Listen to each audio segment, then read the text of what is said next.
이번 주에 우리가 나눴던 것처럼 윤석열 대통령이 어떻게 했어요? 담화문을 발표했는데 너무 탁월했어요. 정확한 내용이었어요. 이 얘기를 그냥 감정을 빼고 들으면 누구나 이해하고 납득할 수 있는 이야기예요. 근데 여러분, 언론들이 돌아섰어요? 안 돌아서요. 계속해서 선동합니다. 계속해서 말하기 시작합니다. 나라가 중요한 게 아니에요. 간첩이 중요한 게 아니에요. 자기가 그 나라를 장악하는 게 중요한 거야.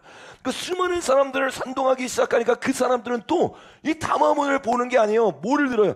이 잘못된 언론을 통해서 잘못된 프레임으로 담화문을 보기 시작하는 거야. 그러니까 수많은 사람들이 진리를 외치고 진실을 말해줬는데 이 시대에 무슨 간첩이야, 또 말도 안 되는 소리 하네, 무슨 이승만 정부 때야, 말도 안 되는 소리 하면서 어떻게 해요? 또 족보를 들고 나오기 시작하는 거야. 그 여러분, 이들은요 더 이상 진실에 관심이 없어요. 감정이 격노게 되기 시작하니까 그 격노된 감정을 통해서 어떻게 돼요? 적그리스도가 말하고 있는 그 입을 따라서 움직이기 시작하는 거야. 그게 어제 일어난 일이에요. 여러분, 이것을요 대한민국 국민들과 언론을 눈을 감아서 모르고 있는데 오히려 외신들, 미국은요 더 정확하게 합니다. 다음 장면에 보니까 트럼프의 측근이 연달아서 뭐라고 말하냐, 윤 대통령의 입장을 이해한대요, 이해하지 못한대요? 이해한대요. 왜 이해하느냐? 금요일날 제가 자세히 나눴던 것처럼 미국도 똑같이 이 중국군의 개입을 받았거든요. 실제로 해커가 잡혔습니다. 북한에 있는 해커도 잡혀가지고 어제 뉴스를 보니까 70명의 북한 해커를 공기수배 때렸어요. 그 미국이 실제적으로 중국과 북한의 공격을 받을 정도면 대한민국은 어떻겠어요? 당연히 그들이 공격하기 시작하고 그들을 장악하기 위해서 모든 방법을 동원해서 국민들을 선동하려고 할 거야. 근데 이 선동에 수많은 사람들이 속아버려요. 다음 장면에 보니까 담화문이 발표됐음에도 불구하고 수많은 사람들이 나와서 어떻게 합니까? 압박하기 시작하는 거예요. 그 다음 장면에 보니까 이번 주 내내 여러분들이 기사를 봤을 거예요. 이 기사 다 믿으면 안 됩니다. 좀 이따 자세히 나눌 건데, 근데 이 기사가 압박을 하는 거예요. 누구를 압박했어요? 국민의힘을 압박하기 시작하는 거야. 너 이대로 되면 큰일 난다. 지금 국민들이 다 보고 있다. 너네 배신자로 낙인 찍혀.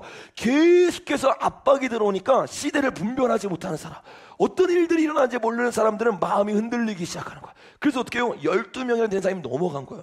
근데 여러분, 국민의힘에서 12명이 넘어간 거 괜찮다고 죠? 근데 헌법재판소도 이렇게 넘어가잖아요. 그럼 답이 없는 거야. 그렇게 넘어간 게 박근혜 탄핵 때 일어난 거예요.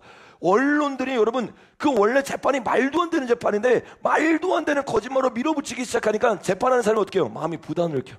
나 혼자 잘못 찍었다가 완전 배신자로 낙인 찍히고 인생이 끝날 것처럼 보이니까 거짓말 어떻게 해요? 덥석 받아들이는 거야. 제가 계속 여러분과 나눴잖아요. 박근혜 대통령이 받았던 재판 모든 게 무혐의 났습니다. 거짓말이었어요.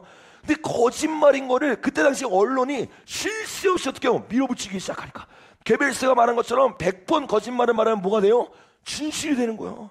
이게 진실처럼 보이는 거예요. 진짜 박근혜 대통령이 잘못한 것처럼 보이는 거야. 그래서 탄핵을 시켜야 된다는 그 격노게 되는 영 가운데 판사들도 어쩔 수 없이 어떻게 해요? 탄핵을 찬성해버린 거야. 그래서 문재인 정부가 들어온 거예요. 여러분, 이런 일들이 앞으로 1월 20일까지 계속해서 쉴 새 없이 퍼뜨려지기 시작하고 이 선전선동이요 이제는 더 거세지기 시작할 거야. 근데 여러분, 문제는 뭐냐? 다음 장 화면 넘겨주시면 우리가 읽었던 본문이 있는데 이 본문 가운데 정말 중요한 게 있어요. 귀신의 영이 용의 입과 짐승의 입뿐만 아니라 누구의 입을 통해 나온대요? 거짓 선지자의 입을 통해 나온대요. 왜 거짓 선지자가 여기 포함돼서 계속 이 말을 하느냐? 그 이유가 계시록 3장 7절에 나와요. 우리 같이 한번 읽어보겠습니다. 시작. 빌라델피아 교회 사자에게 편지하라. 거룩하고 진실하사 다윗의 열쇠를 가지시니 곧 열면 닫을 사람이 없고 닫으면 열 사람이 없는 그가 이르시되. 여러분, 교회가 깨어있을 때 교회의 기도를 통해 하늘의 문이 열리게 될 줄로 믿습니다. 사단이 제일 무서워하는 게 이건 거야. 만민이 기도하는 집에서 음부의 권세를 이기는 기도가 울려 퍼지면 사단이 아무리 선전하고 선동해도 그 기도를 이길 수가 없는 거야. 그래서 사단은요 단순히 정치 영역, 문화 영역에만 들어가는 게 아니에요. 어디에 들어가요? 교회에 들어가는 거야. 교회 사람들이 깨닫고 기도하면, 교회 사람이 깨닫고 강례상에서 진리를 선포하면 수많은 사람들이 깨어난다는 것을, 교회의 무서움을 사단이 알고 있는 거야. 우리가 출애굽기 때 나눴잖아요. 사단은요 우리가 얼마나 무서운 존재인지 알아요. 근데 우리는 모르는 거야. 우리의 기도가 얼마나 강력한지, 이 진리를 외치는 것이 얼마나 파워풀한지 모르니까 다 눈치를 보고 있어요. 대형교 목사님도 여러분 안 해칩니다. 10월 27일 날 그렇게 자백금지법 넘어가면 대한민국은 없습니다 말했던 사람들 안 해쳐요. 왜 안 해칩니까? 모르는 거야. 분별이 안 되는 거야. 거짓 선지의 입 가운데 속아가지고 정확하게 뭘 선포해야 되는지 모르는 겁니다. 그래서 오늘은 한국교회 전체 대상 그리고 여러분에게 우리가 한국교회가 어떻게 기도해야 되고 그리고 전 세계에서 일어나고 있는 일들이 정확하게 어떤 일인가에 대해서 여러분과 좀 자세히 나눌 거야. 특별히 지금 나누는 내용들은 금요일날 나눴던 내용들 한 5분 정도 요약하고 그 뒤부터 나아갑니다. 금요일날 전했던 내용들 굉장히 중요한 내용이에요. 그래서 여러분들이 혹시 아직 못 보신 분들이라면 금요일날 제가 했던 거 실시간에 올라가 있다면 꼭 보십시오. 그거를 봐야 이 전체적인 맥락이 이해되고 오늘 설교도 이해가 돼요. 그걸 제가 간단하게 먼저 요약을 해드리면 우리나라의 언론들은 다 작용화됐기 때문에 지금 어떤 일이 일어나는지 다 안 보여줍니다. 그래서 대한민국 안에서 우리가 핸드폰이기 때문에 전 세계의 상황을 다 알아? 아니에요, 여러분. 핸드폰은요 보여주고 싶은 것만 보여준 거예요. TV도요 언론을 통해서 우리에게 프로그램이 이미 다 짜져 있잖아요. 그대로 사고하고 그대로 보도록 만들어버린 겁니다. 그러니까 우리가 전 세계를 누빌 수 있다고 착각하지만 사실은 그들이 만든 틀 안에서 세상을 보고 미국을 보는 거야. 그 미국에 대한 이해가 잘못되고 트럼프에 대한 이해가 잘못되니까 지금 전 세계에서 일어나고 있는 일을 제대로 볼 수가 없는 거야. 근데 여러분 트럼프는요 대통령이 돼가 와서 계속해서 연설을 통해서 자기가 어떤 일을 하고 누구와 싸우고 있는지를 정확하게 이야기했습니다. 그것이 바로 프리메이슨과 또 딥스테이트와 자기가 싸운다고 정확하게 연설을 통해 얘기를 했죠. 근데 그 딥스테이트를 얘기하면서 좀 더 깊숙하게 얘기했던 장면이 있는데 그 장면에서 이렇게 이야기해요. 여기 보니까 영상이 있는데 시간이 없어서 제가 그냥 캡처해서 왔습니다. 딥스테이트와 지배계층은 자신들이 만들었던 과거에 실패한 정책을 다시 통과시키기 위해 저항하고 있습니다. 그러니까 여러분 트럼프는 지금 일루미나티 세력이 있는 걸 인정해요, 인정하지 않아요? 인정해요. 왜? 그들을 통해서 만들어졌거든. 그들을 통해 세워졌거든. 근데 그들이 가지고 있는 패권을 이제는 미국 중심, 이 앞에 뭐라고 말하냐면 이제 미국 우선주의 정책으로 가겠다. 그러면서 이들이랑 싸우는 거야. 미국이 그동안 껍데기고 그 뒤에 돈을 쥐고 있던 세력이 있다는 것을 국민들에게 말을 한 거야. 그러니까 이 말을 해야 트럼프 대통령도 살 수 있잖아요. 자기가 이런 위협을 당하고 있고 공격을 당하고 있고 자기는 죽고 싶지 않다라고 이 얘기를 하면서 또 공공연하게 전쟁을 하기 시작하는 거야. 근데 이 전쟁을 하면서 이렇게 말을 합니다. 다음 장면에 보니까 그들은 여러분을 지배하고 여러분의 재산을 전 세계에 재분배하는 것이 자신들의 권리라고 믿습니다. 이게 너무 탁월한 거야. 그러니까 그 속에 깊숙이 있었고 경제 영역을 다루던 사람이기 때문에 그들이 진짜 원하는 게 뭔지를 정확하게 하는 거야. 딥스테이트와 일루미나티 세력들은 단순히 권세를 잡는 게 목적이 있는 게 아니에요. 뭘 하기 원하는 거예요? 돈의 흐름을 잡기를 원하는 거야. 그래서 그 돈의 흐름을 가져가지고 전 세계의 돈을 어떻게 해요? 하나로 묶어. 그리고 어떻게 해요? 그거를 자기가 원하는 대로 재분배하기를 원하는 거야. 그 지금 이 전쟁 가운데 누가 이거를 가지냐? 트럼프 가문이 이것을 가져가느냐? 예수회를 뒤로 갖고 있는 로스차일드 가문이 이거를 가지고 있느냐? 지금 가문 전쟁이 일어난 거란 말이에요. 그러니까 여러분 단순히 나라 전쟁이 아니에요. 어떤 가문이 이 패권을 잡느냐는 치열한 전쟁이 일어나는 것을 여러분 볼 수 있길 예수님의 이름으로 축복합니다. 여러분 이런 얘기를 하면서 이것보다 배나 더 중요한 얘기를 그 다음 장면에서 이렇게 얘기해요. 뭐라고 얘기하느냐? 이것이 우리가 뭐를 탈퇴한 이유래요? 이게 너무 중요한 거예요. 그냥 일루미나티 세력이 돈을 분배한다 이러면 음모론으로 끝날 수 있는데 정확하게 그 세력이 어떤 단체로 위장해서 있는지를 정확하게 보여주는 거야. 그러니까 파리협정을 만든 단체가 어떤 단체라는 거예요? 딥스테이트 단체라는 거예요. 근데 여기서 말하는 파리협정이 뭐냐? 다음 장면에 나오는 유엔에서 만든 거예요. 유엔에서. 여러분 이 유엔에서 만들고 이 수많은 유럽 국가들이 모여가지고 파리 협약을 만들어서 뭘 하기 시작하느냐? 기후 위기를 말하면서 여기에 가입해야 된다라고 말하기 시작해. 금요일에 자세히 나눈 것처럼 이거를 왜 하는 거였어요, 여러분? 탄소세를 매기기 위해서. 태국에 실제적으로 제가 선교 갔을 때 탄소세가 매겨졌다고 했잖아요. 그러니까 어떻게 돼요?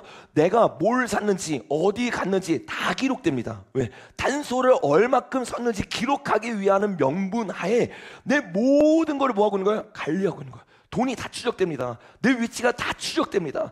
이거를 통해서 나라를 지키는 명목하에 뭐 하는 거예요? 빅브라더를 만들고 있는 거야. 수많은 사람들이 여기 쏘서 여기에 응하기 시작하면 유럽이 벌써 하고 있죠. 기후 위기를 막기 위해서 어떤 도시를 만든다고요?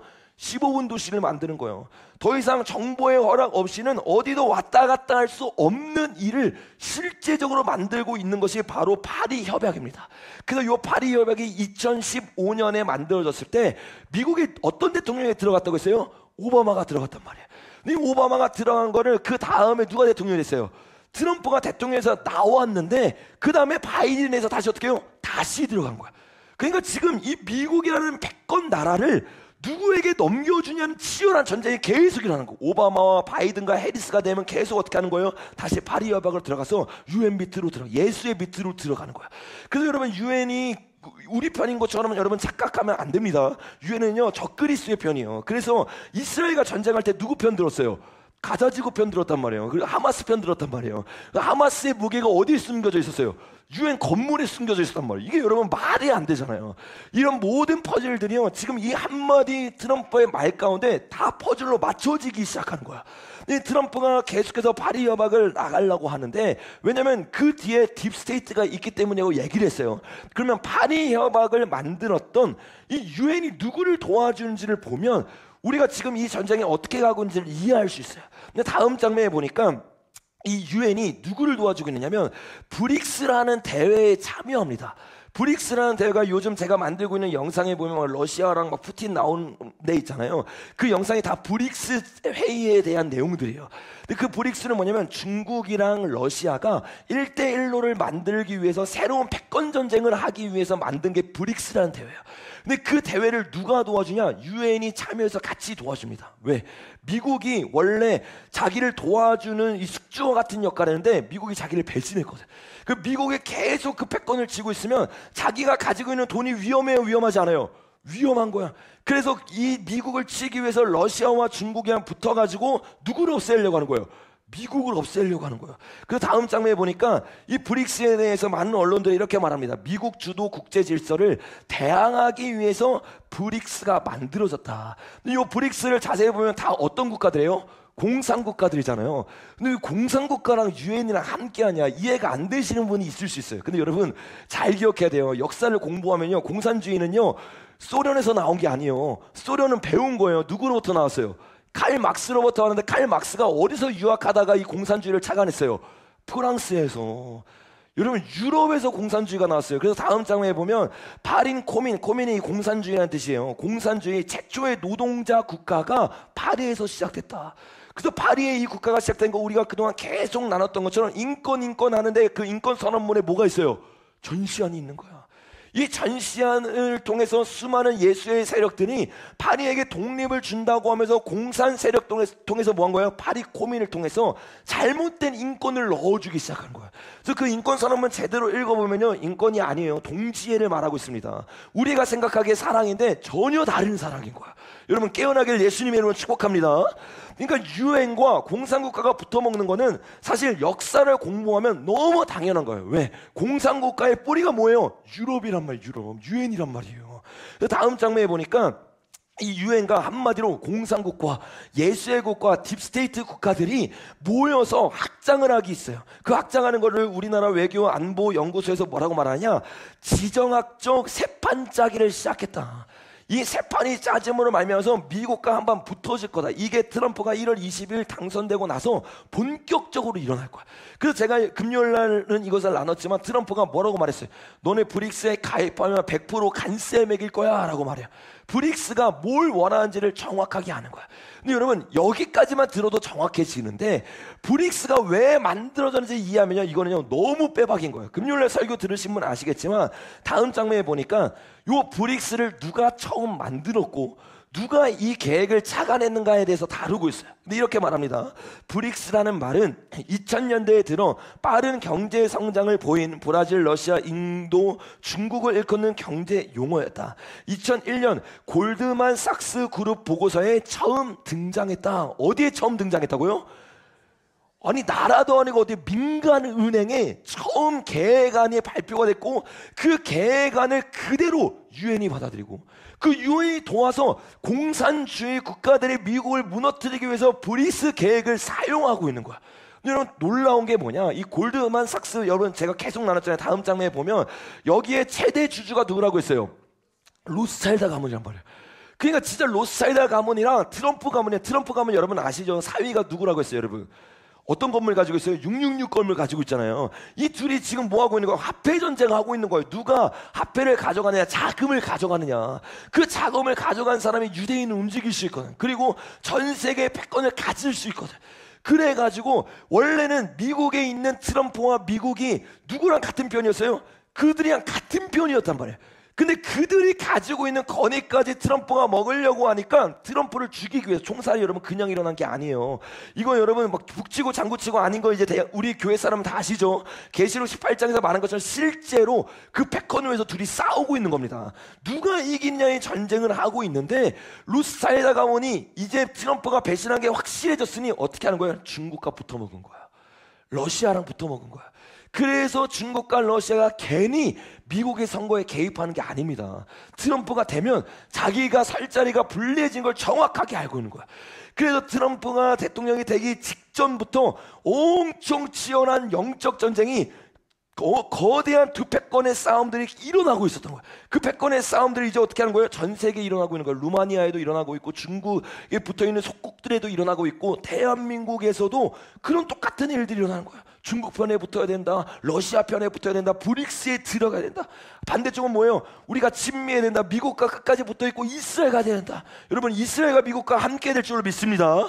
여러분, 이 치열한 전쟁 가운데 결국에는 누가 승리하느냐? 결국에는 여러분, 언론을 잡은 자가 승리하는 거. 언론을 잡은 자. 그래서 여러분, 이 골드만 삭스가요, 그 수많은 민간 은행들이 미국의 돈을 다 잡은 것 같지만 우리가 나눴던 것처럼 최대 주주들이 누구냐? 로스차일드 가문 한 사람이네, 한 사람. 그 수많은 은행들이 있는 것 같은데 사실상은 한 은행에서 다스리고 있는 것처럼, 여러분, 언론도 마찬가지. 돈이 많은 사람이 뭘 사기 시작하냐면 언론을 사기 시작해. 여러분, 1983년에 다음 장면에 보면 미국 언론은 90개가 넘었습니다. 근데 이 언론들을요 다 사기 시작해요. 누가 사요? 돈 많은 사람들이 사기 시작하는 거예요. 그걸 사가지고 최대 주주가 되고 자기 사람들을 집어넣기 시작합니다. 2011년에는요 수많은 언론이 있는 것 같지만 사실은 6개의 기업을 통해서 모든 언론들이 통제됩니다. 그러니까 우리가 언론에 자유가 있고 모든 걸 다 듣는 것 같지만 다 듣는 게 아니에요. 우리가 뉴스를 다 들으면 공정하게 판단할 수 있겠지, 대부분의 언론들이 이미 넘어가 있는 거야. 똑같은 지령을 받고 그 지령을 받은 대로 말하기 시작하는 거야. 그러니까 여러분, 이 언론이 딱 돈에 의해 붙잡혀 버리니까 트럼프랑 로스차일드 가문이랑 싸운다. 그러면 로스차일드 가문 편에 유리하게 어떻게 하는 거예요? 트럼프를 공격하기 시작하는 거예요. 수많은 공격들이 일어나면서 트럼프가 불리하다, 안 될 거다. 우리나라 언론 보세요, 여러분. 박빙이다, 이거 말도 안 되는 소리 막 해대고 있잖아요. 여러분, 근데 이거는 미국은 정말 감사한 것은 이미 많은 사람들이 깨어난 거예요. 우리나라에서는 여러분, 이 딥스테이트 얘기하면 뭔 음모론 얘기하냐 이러잖아요. 미국 가잖아요. 그 음모론 아닙니다. 실제 세력이라 믿고 많은 사람들이 이미 한번 당했기 때문에 이 부분들에서 외치기 시작하고 실제로 싸우기 시작하면서 이번 선거에서 이기기 시작한 거야. 근데 우리나라는 아직 그게 부족한 거야. 그러니까 언론이 계속 선전하고 선동하기 시작하면 당할 수밖에 없는 상황으로 가는 거예요. 여러분, 미국에 그걸 도와주는 이 로스차일드 가문, 이 로스차일드 가문이 예수회와 같이 하고 있고, 이 예수회가 유엔을 만들었고 유엔이 브릭스를 만들었어요. 그 브릭스라는 단체는 공산국가인데 공산국가의 이론을 만든 게 칼 막스이고 레닌이란 말이에요.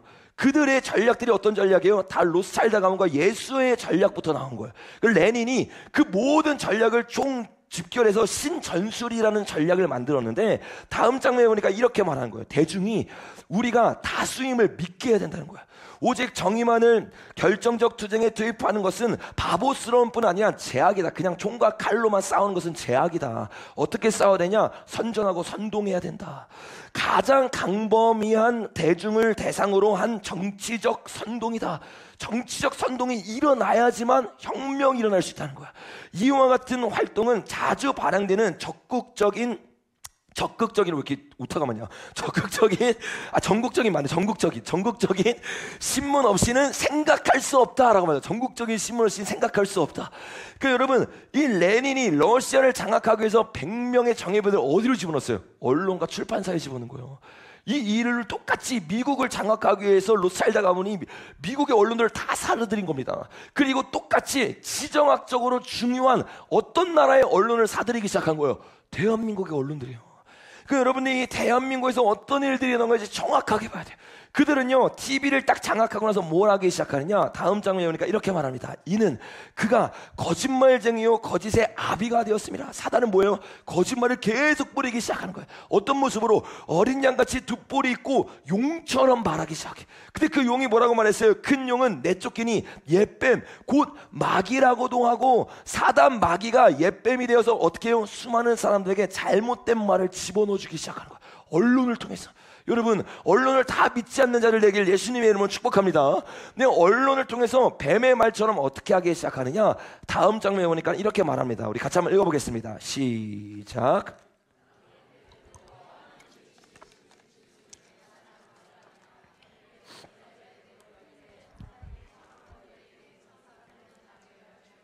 자, 뱀이 어떤 자예요? 간교한 자란 말이에요.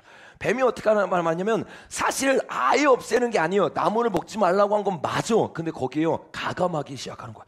전체 나무를 먹지 말라고 했느냐 하면서 초점을 어떻게 해요? 하나님으로부터 계속해서 그 상황을 보게 만들어요.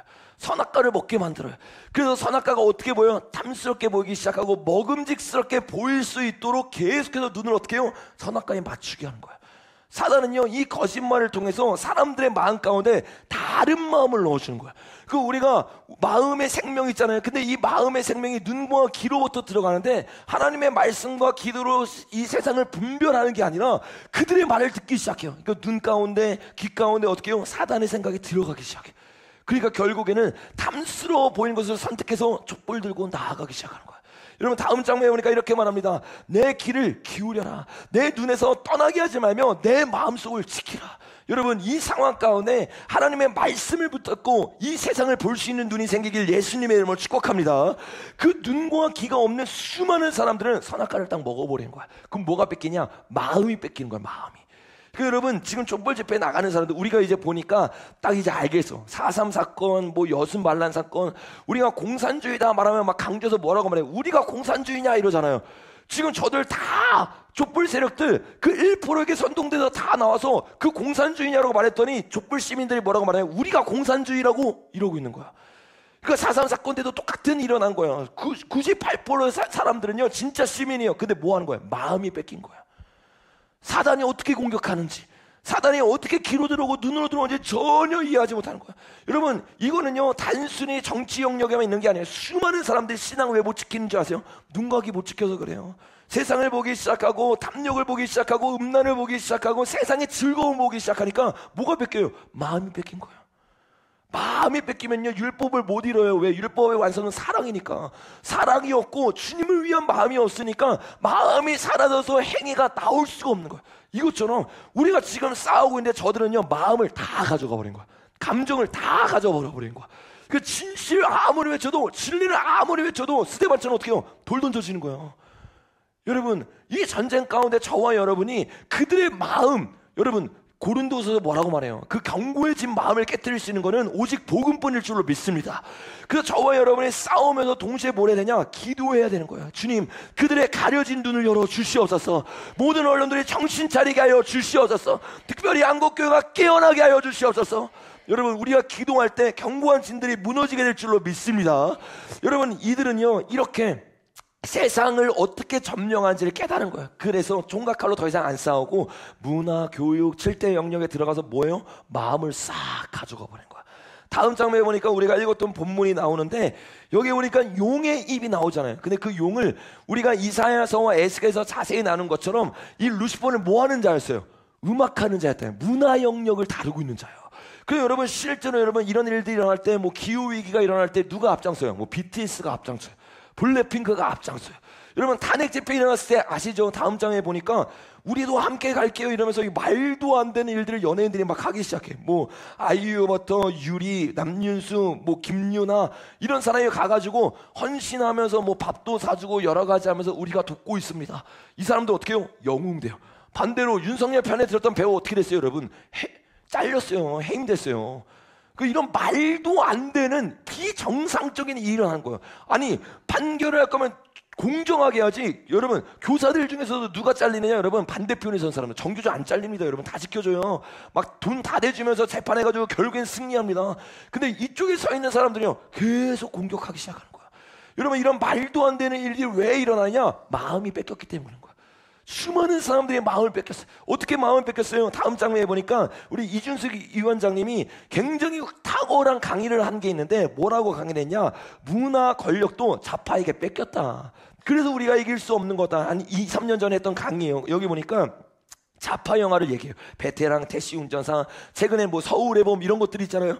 이런 것들을 통해서 문화 권력이 다 뺏겨버려서 어떻게 됐다는 거예요? 우리나라 사람들의 마음이 다 저쪽으로 넘어갔다는 거예요. 여러분, 실제입니다. 여러분, 우리나라 1945년부터 70년대, 80년대까지 거짓 선지자를 자처했던 사람이 문익환이라는 사람이거든요. 문익환의 아들이 누군지 아세요, 여러분? 문성근이 뭐 하는 사람이에요? 배우란 말이에요, 배우. 다 문화에 들어가기 시작하고 목사, 거짓 선지자에 들어가기 시작해서 치열하게 뭐 하고 있는 거예요? 선동하기 시작하는 거예요. 선전하기 시작하는 거예요. 이 영화를 보면서 사람들의 마음 가운데 막 불이 올라가는 거야. 반미가 막 생겨. 막 마음 가운데 이 계엄령에 대한 마음이 막 생겨서 어떻게 해요? 계엄령은 사람 다 잘못된 사람이에요. 여러분, 여태 계엄령을 일으켰던 사람들이랑 다 경제를 발전시킨 사람이에요. 우리나라가 지금 있을 수 있었던 이유가 그 사람들 리더십 때문이었단 말이에요. 근데 공과 사를 정확하게 말해주지 않고 자기 멋대로 해석해가지고 자기가 그 계엄령과 맞서 싸운 민주항쟁을 했대요. 여러분, 아까 레닌이 뭐라고 말했어요? 민주주의가 망할 때까지 뭘 외치라고 했어요? 민주주의를 외쳐라. 나는 항쟁을 하는 사람이다. 나는 끝까지 싸우는 사람이다. 저 독재자와 맞섰어. 근데 그 독재자가 딱 사라지잖아요. 그러면 진짜 독재자가 오는 거야. 진짜 무서운 사람이 오기 시작하는 거야. 여러분, 정신을 차리길 예수님의 이름으로 축복합니다. 다음 장면에 보니까 이 용의 입이 문화의 입이에요. 그 짐승의 입은 여러분 어떤 입이에요? 정치의 입이냐, 정치의 입. 거짓 선지자는 종교, 기독교의 입이란 말이에요. 요 세 가지의 입에 미혹당하는 순간 나라는 누구에게 넘어가요? 음료에게 넘어가는 거예요. 그래서 모든 나라를 다스리는 게 누구예요? 대제국을 다스리는 게 음료예요. 왜? 그 음료가 풀었던 용의 입과 짐승의 입과 거짓 선지자의 입에 백성과 모든 왕들이 다 미혹당해버린 거야. 그러니까 마음이 누구에게 주냐면 하나님한테 가는 게 아니라 음료한테 가게 되는 거야. 여러분, 다음 장면에 보니까 아까 제가 말했던 내용이 나오죠. 민주주의가 망할 때까지 민주주의를 외쳐라. 그러면서 이 공산주의는 그 민주주의를 영웅으로 포장하기 위해서 가장 먼저 하는 일이 뭐냐? 이거예요. 이들 신문을 강요하는 것은 사회주의자의 길을 그만두는 것이다. 불행하게도 이번에 폐쇄된 것은 신문의 전부가 아니었다. 머지않아서 전부가 폐쇄될 거다. 레닌은요, 신문이 중요하다는 걸 알고 있었어요. 중요한 걸 알고만 있는 게 아니라 어떻게 해요? 신문사의 침투에 들어갑니다. 그래서 어떻게 해요? 신문사를 문 닫게 하던가 자기 편으로 만들기 시작하는 거야. 그러니까 여러분, 이거를요 배웠던 사람이 누구예요? 386 주사파 세력들이란 말이야. 그러니까 이 세력들은요 가장 먼저 레닌의 마음을 제대로 배워서 전수했던 박헌영의 말을 듣는 사람이에요. 박헌영이 우리나라 공산주의자 남노당의 최우두머리잖아요. 근데 다음 장면에 보면 박헌영도 어떤 사람이었어요? 25살 때 나라 점령하려고 어디 들어가요? 신문사로 들어가요. 기자로 들어가요. 거기서 선전하고 선동하기 시작합니다. 그러니까 공산주의자들은요, 우리가 생각하는 것 이상으로 실제적이고 또 우리가 생각하는 이상으로 언론의 중요성을 정확하게 알고 있습니다. 여러분, 이 일이 지금 대한민국에서 그대로 일어나고 있는 거예요. 여러분, 대한민국의 이 유럽에서 왔던 이 공산주의가 소련으로 넘어가고 중국으로 넘어가고 북한으로 넘어가서 대한민국에 어떻게 침범해 들어오고 있어요. 우리가 그동안 나눴던 것처럼 다음 장면에 보니까 민주노총이라고 하는 그 간첩들을 통해서 우리나라의 지령을 내려고 계속해서 일하고 있잖아요. 근데 이 민주노총 간첩들이 어떤 일을 하는지 우리가 정확히 알 필요가 있어요. 다음 장면에 보니까 이들이 실제적으로 잡혔어요. 2023년에 한 명이 잡혔고 2024년에 3명이 잡혔습니다. 근데 그 잡혔던 사람이 누구랑 같이 다니냐면 목사랑 같이 다닌 거예요. 목사랑. 이게 진짜 너무 황당한 거예요, 여러분. 이게 여러분 70년대 이야기가 아니라 2023년도 이야기. 2023년. 그것도 여러분 무슨 진보 쪽이 아니라 보수 쪽 목사랑 같이 다녀요. 보수 쪽 목사. 일부러 침투에 들어간 거죠. 그러니까 여러분, 이 세력들이 어떤 세력들이냐면 이사의 이 나라를 침범하기 위한 간첩 조직단인데 리강진이 최우더머리에 있고 충북동지에 이거 아시죠? 여기 좌파 여기서 잡혔잖아요. 그리고 민노총이 있고 그 다음에 목사가 있어. 우리나라 사람은 요 3명이 우두머리인데 이 민노총과 A 목사가 긴밀히 교류를 나누다가 목사가 잡힘으로 말미암아서 민노총 세력들이 다 드러난 거야. 근데 목사가 잡혔는데 다음 장면에 보니까 제가 예전에 여러분에게 말했던 것처럼 그 문재인 대통령의 예수의 사건 아시죠? 요 사건에 실제로 프로파일러로 일했던 분이 저를 찾아와가지고 이 사건들을 자기가 조사하다가 예수를 믿게 됐다. 왜? 이 문재인을 도와주는 세력들, 드루킹 세력을 자기가 프로파일을 맡아가지고 실제적으로 조사를 했는데 파일 가운데 뭐가 나왔다고 했어요? 예수회가 나왔단 말이에요. 그 예수회를 조사하다 보니까 예수회가 공격하는 게 교회밖에 없으니까 하나님이 진짜 살아있구나를 그 사람이 깨닫고 막 교회를 다 나다니면서 이걸 말하는데 미친 사람 취급하는 거예요.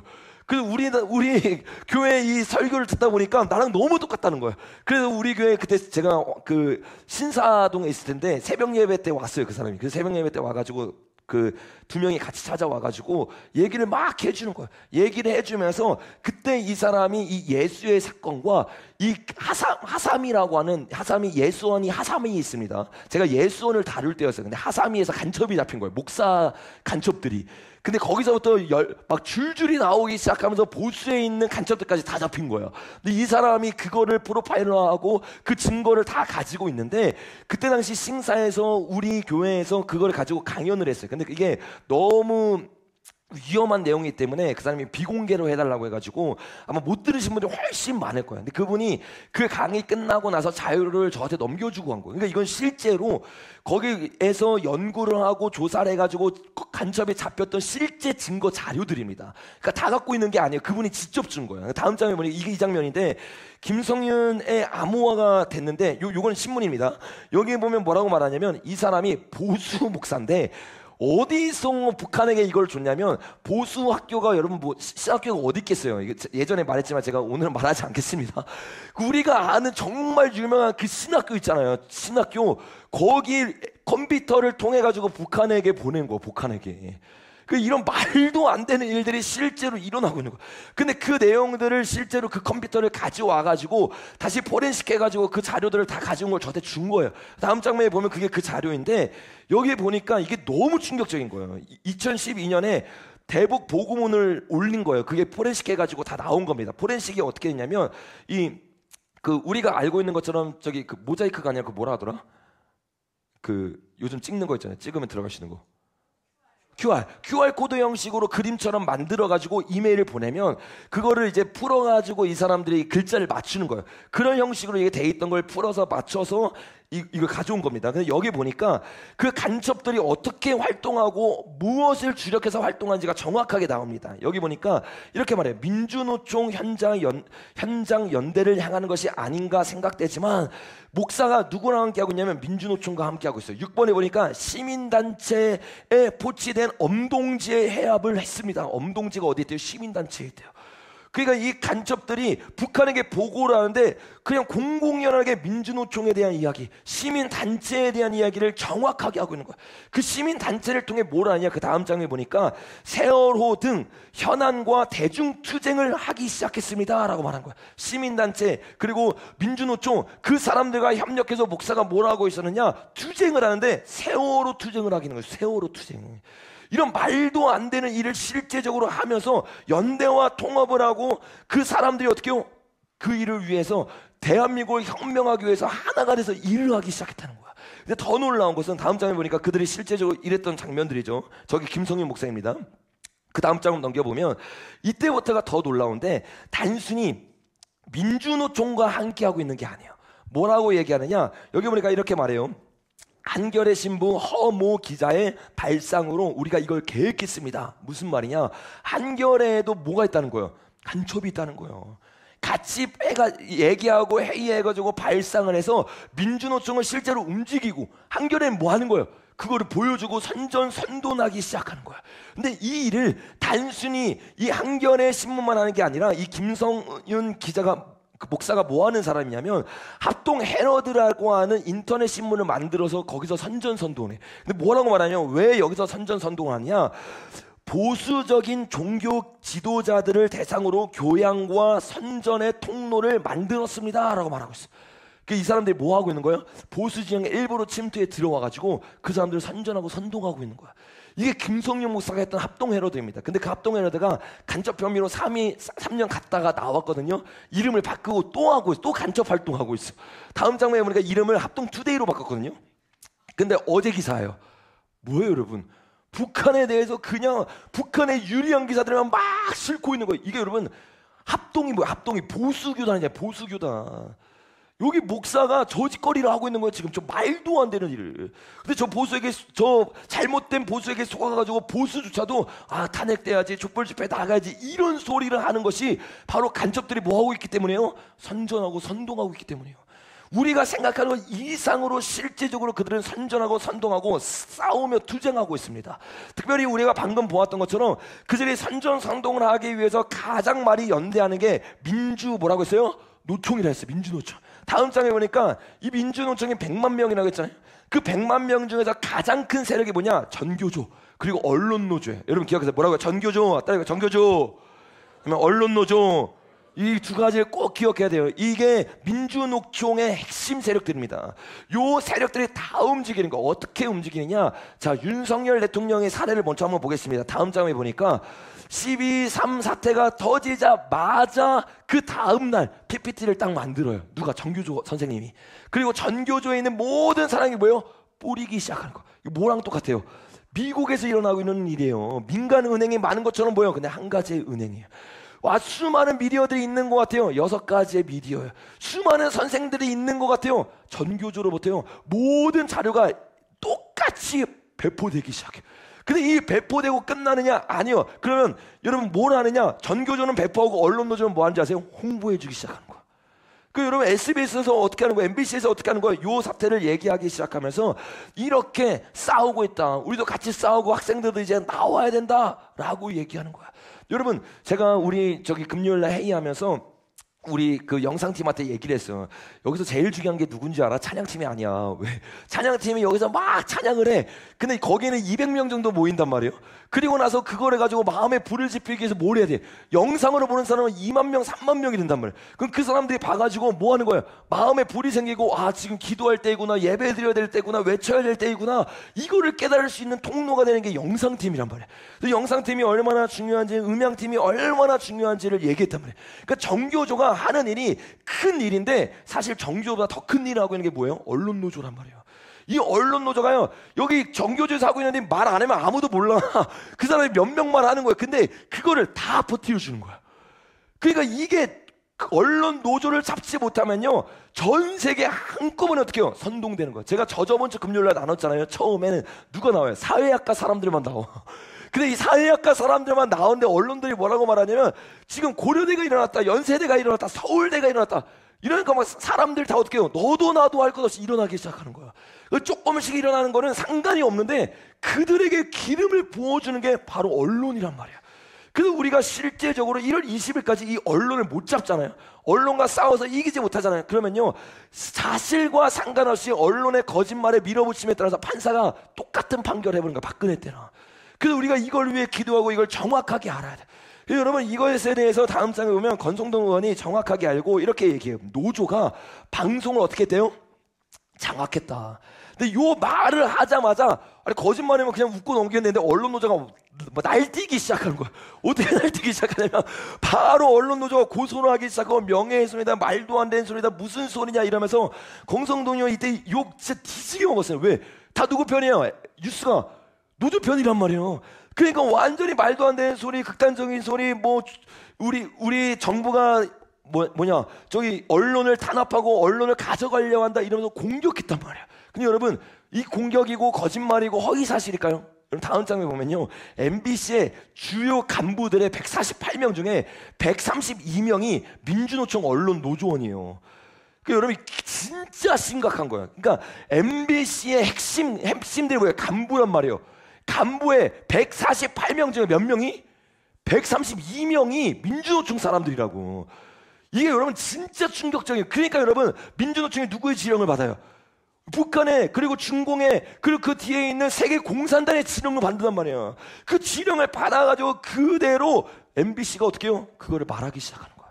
그래서 수많은 사람들이 이 사실을 몰라요. 그러니까 MBC는 정보와 싸우면서 공정보도를 하고 정의를 위해 나가는 게 아니에요. 그들은요 사실 보도가 아니라 정의 보도해야 된다 말하는 거예요. 사실과 상관없어요. 자기가 생각하는 정의에 따라서 어떻게 해요?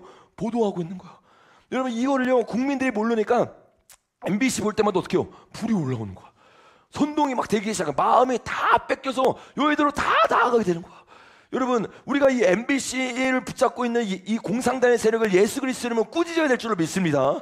그 우리가 첫 번째는 예수 이름으로 꾸짖어야 되고, 두 번째는요, 알려줘야 돼, 사람들에게. 이 얼마나 MBC의 상황이 심각한지, 이 상황 그대로 놔두면요, 그대로 넘어가는 거야. 여러분, MBC뿐만 아니에요. 모든 방송들이요 다 넘어갔습니다. 언제 넘어간 줄 아세요? 박근혜 탄핵되고 나서. 그리고 문재인이 딱 들어와서 다음 장을 보니까 문재인 정부 때 8개월 만에 공영방송 다 갈아버렸습니다. KBS, MBC, SBS 사장 다 바꿔버렸어요. 이걸 알아야 돼요, 여러분. 그때 있는 그게 그대로 간 겁니다. 그 다음 장에 보니까 KBS와 MBC 사장을 교체했다고 했잖아요. 근데 교체하기 위해서 뭐를 하느냐? 자, 김경민 밑줄 친 데 보세요. 김경민, 강규형 이사가 물러난 자리는 당시 여권 추천 인사로 바뀌어졌다. KBS 전체 이사 11명 중에 가반 6명이 여권 추천 인사였다. 무슨 말이냐? 11명 중 6명이 찬성을 해야 사장을 내려오게 할 수 있어요. 근데 지금 그걸 못하는 거예요. 왜? 보수 정권이 많으니까. 그래서 문재인 대통령이 되고 나서 190석이 되고 막 여러 가지 일들이 일어나면서 뭘 하기 시작하냐면 이 사람들을 어떻게 해요? 탄핵하기 시작해. 내쫓기 시작해. 근데 요 내쫓는 일을 가장 앞장서서 하는 사람이 누구냐? 민주노총이에요. 민주노총. 다음 장면에 보니까 그들의 탄압으로 강영구가 결국에 사퇴했어요. 그럼 뭐라고 말하냐? 문정부는 유사 전체주의다. 언론 장악하기 위한 시도가 점점 심해질 거다. 요게 그 사진이거든요. 무슨 사진이냐? 이분이 강규형이라는 분이 어떤 대학교의 교수로 같이 있습니다. 근데 그 교수로 있는 직장을 직접 찾아가서 민주노총 사람들이 저를 시위하고 있는 거예요. 나가라고, 일 그만하라고, 이사장 내려놓으라, 엘리베이터까지 타가지고. 그 직장에서 일할 수 있겠어요? 다음 장면 보니까 강규형 명지대 교수 어떻게 해요? 이사직 자직하라고 계속해서 학교, 집, 그리고 KBS 거기 찾아가서 계속 시위하는 거예요. 누가? 노조들이. 그 계속 이러니까 더 이상 살 수 없고 이 살기의 위협을 느끼기 시작하고 어떻게 결국엔 물러나기 시작하나. 그러면서 어떻게 해요? 그 두 명이 바뀌어지기 시작하고 가반수 이상이 넘어가니까 KBS 사장 어떻게 해요? 바꿔버리는 거야. MBC 바꿔버리는 거야. 이렇게 문재인 대통령이 되고 8개월 만에 언론이 장악됐습니다. 그 눈과 귀가 이미 그때부터 장악. 지금 여러분 사실 윤석열 대통령에게 기적이에요. 눈과 귀가 다 가려져 있는 상태에서 우리가 이 전쟁을 했는데, 그래서 진짜 겨우겨우 이겼어요. 0.7% 사이로 겨우 이겼잖아요. 이게 여러분 하나님이 주신 기회였던 것으로 믿습니다. 여러분 이런 일들이 일어나는 거를 저도 아는데 서울 법대를 나왔던 윤석열 대통령이 알까요 모를까요? 당연히 알죠. 아니까 가장 먼저 뭐를 하냐면 언론을 바꾸려고 해서 언론을 바꾸려고. 근데 언론을 바꾸려면 뭘 바꾸려면 방송위원장을 바꿔야 되는, 방송위원장을, 방송통신위원장을 바꾸려고 하는데 그때마다 어떻게 했어요, 여러분? 탄핵이 일어난 거예요. 탄핵이. 여러분 다음 장면에 보니까 이동관을 처음에 추천했습니다. 탄핵당했어요. 우리가 지금 대통령 탄핵당과 똑같은 절차를 받은 거예요. 소추안 넣어가지고 가결해가지고 탄핵시킨 거예요. 김홍일 탄핵시켰어요. 왜? 얘는 알거든. MBC는 이거 뺏기면 자기네에게 승산 없는 거 알거든. 눈과 귀를 가려야 우리가 선동해서 쫓아낼 수 있는데 방송위원장이 바뀌는 순간 그 일을 못하거든. 그러니까 걔네가 목숨을 걸고 맡기기 시작하는 거야. 마지막에 누구였어요, 여러분? 아까 우리가 나왔던 이진숙 위원장이었단 말이야. 근데 이진숙 위원장은 그 자리로 들어가서 첫날 바로 탄핵당했어요. 첫날. 그러니까 여러분 보질 않는 거예요. 보질 않는 거예요. 다음 장 취임 하루 만에 이진숙 반통위원장 탄핵안 국회 본회의에 제출됐어요. 그러니까 탄핵이 여러분 윤석열 대통령이 말한 것처럼 총 22번 됐습니다.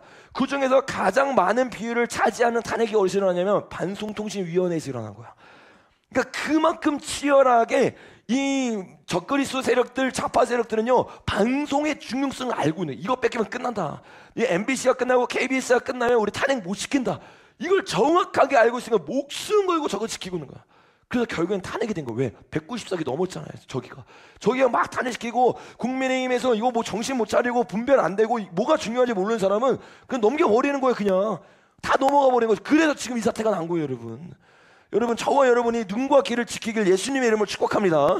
여러분 이런 상황에서 지금 윤석열 되는 탄핵 가결이 일어나게 났으니까 이제 어떻게 되겠어요? MBC 우리 편이에요? 방송 우린 편이에요? 아니에요. 그러니까 지금 여러분 유튜브가 너무 중요한 거고, 여러분 계속 뭐 해야 돼요? 뭐 그라운드씨나 이런 정치적인 부분에서 잘 다루시는 분 있잖아요. 계속 뭐 해야 돼요? 공유해야 돼요. 근데 제가 금요일날 말했잖아요. 이 그라운드씨도 너무 막 좋고 너무 잘 돼서 막 200만 명 돼서 우리가 좋아했잖아요. 근데 김어준은 매일 200만 명이야. 매일 200만 명. 그냥 보면 그냥 평소 보면 160만 명, 200만 명, 300만 명이에요. 그러니까 여러분 더 공유하고 더 알리고 더 힘써야 될 줄로 믿습니다. 저들은 조직적으로 사람들 계속 어떻게 미혹하고 있는 거예요. 그 우리가 기도하고 그 뒤에 있는 악한 영을 내쫓으면서 동시에 우리가 전도하는 것처럼 진실을 알려야 될 줄로 믿습니다.